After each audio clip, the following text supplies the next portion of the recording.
Hello everyone, and welcome to the 5th lesson in my Guitar Sage series.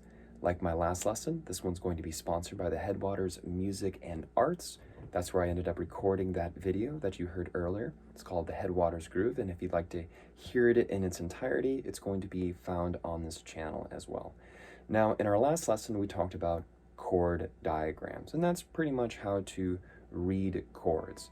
And now that you have that tool under your belt, we're going to be getting to chord charts, which is going to be how these chords are going to be organized into songs. So let's go ahead and get started. For the sake of continuity, I've decided to chart out the Headwaters Groove as our first example. Well, at least an easy version of it.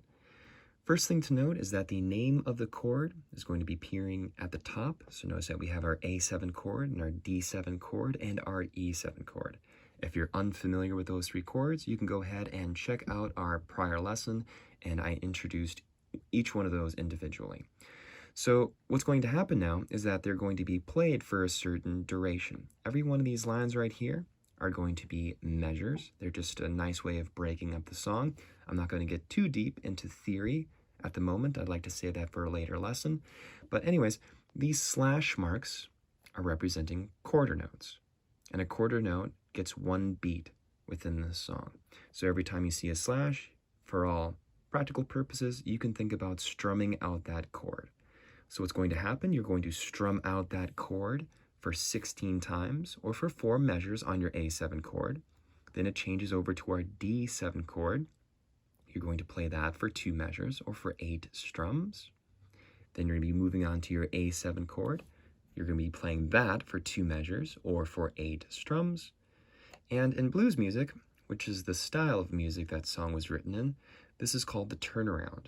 And we're going to be playing 1 measure on our E7 chord, 4 strums there. Then we go to our D7 chord, then our A7 chord, and then lastly our E7 chord. This is a repeat sign, so when you get done with that E7 chord, you're going to go all the way back to the beginning, and then you're going to start over. So let's go ahead and go through this. So again, it's asking for your A7 chord. We're going to be strumming that 16 times, or we're going to be doing that for 4 measures. So it's going to look something like this. Before you start strumming your song, it's not a bad idea to get a nice steady beat going. So I'm just going to start going like that. We're just going to get our nice steady pulse. Now each time that pulse hits, we're going to be strumming our chord. Again, the song asks for our A7 chord. We're going to be doing that for 4 measures. So let's get started. So we're going to go 1, 2, ready, go. So 2, 3, 4, 2, 2, 3, 4, 3, 2, 3, 4, 4, 2, 3, 4. Okay, then it wants us to do our D7 chord for 2 measures. 2, 3, 4, 2, 2, 3, 4. Then it goes back to our A7 chord for 2 measures.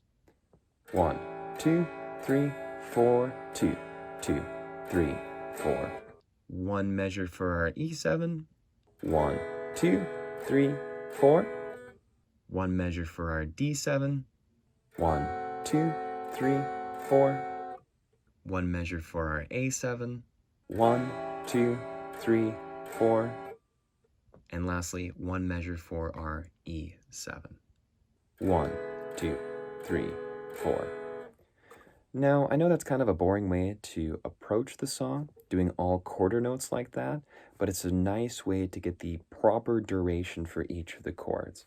What I'm going to do now is I'm going to experiment a little bit with the rhythms that I'm going to use, but it's going to be the exact same song that we did just a moment ago, but I'm just going to have a little more fun with the rhythm. But this is where things are heading eventually. So we get that same tempo, 2, ready, go.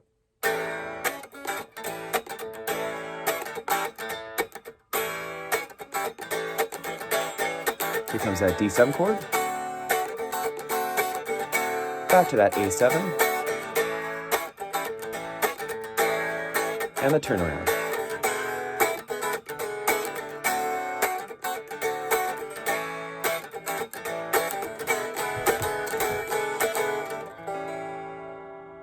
So again, you can have a lot of fun with the song once you get the proper spacings for the chords down.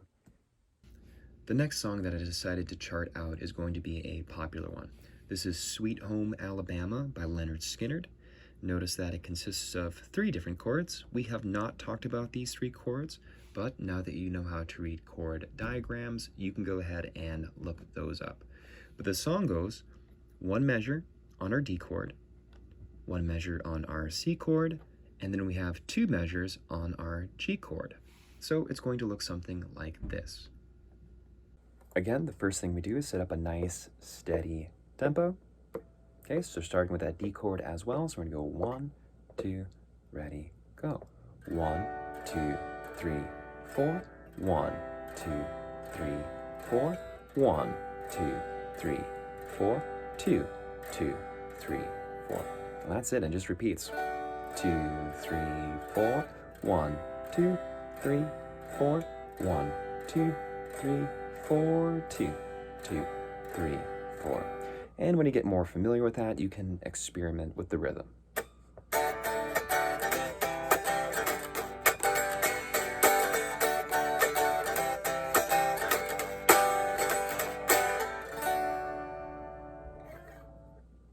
The next song that I charted out is Runaround by the Blues Travelers. And notice that we actually have some familiar chords. We have a G chord, a C chord, and a D chord. And what you're going to start noticing throughout your musical career is that a lot of popular songs are pretty much the same ingredients, but they're going to be rearranged a little differently. What I'd like to note about this chart is that we have 2 chords for 1 measure. So you'd go to your G chord, you would strum that for the first 2 beats, then you'd move to a C chord, you would strum that on your 3rd and 4th beat of that measure, then you move to an A minor chord, you do the first 2 beats of that measure, and then we have a D chord for our 3rd and 4th beat. So it's going to look something like this. Again, we're going to start with a nice steady tempo. So we have 2 beats on our G, 2 beats on our C, 2 beats on our A minor, and 2 beats on our D chord. Okay, so we're gonna go 1, 2, ready, go. So 1, 2, 3, 4. 1, 2, 3, 4. 1, 2, 3, 4. 1, 2, 3, 4. And if I were to pick up the pace a little bit to the actual tempo of the song and goofed around with the rhythm a little bit, it's gonna sound something like this.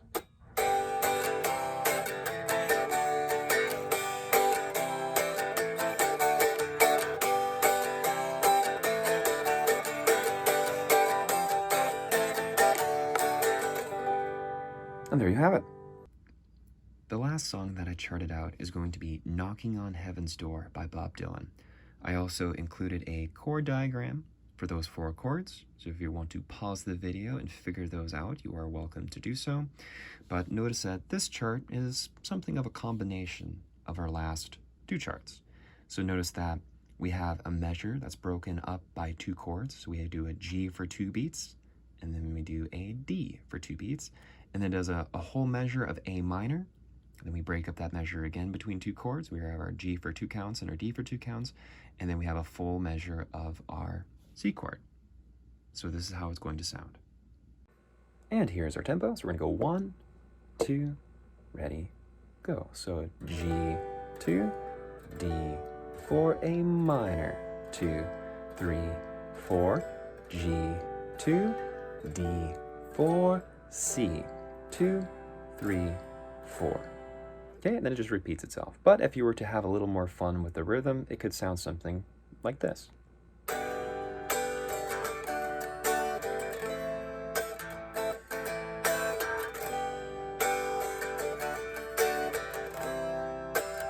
Or if you want to apply arpeggios and chord substitutions, it's going to sound something like this.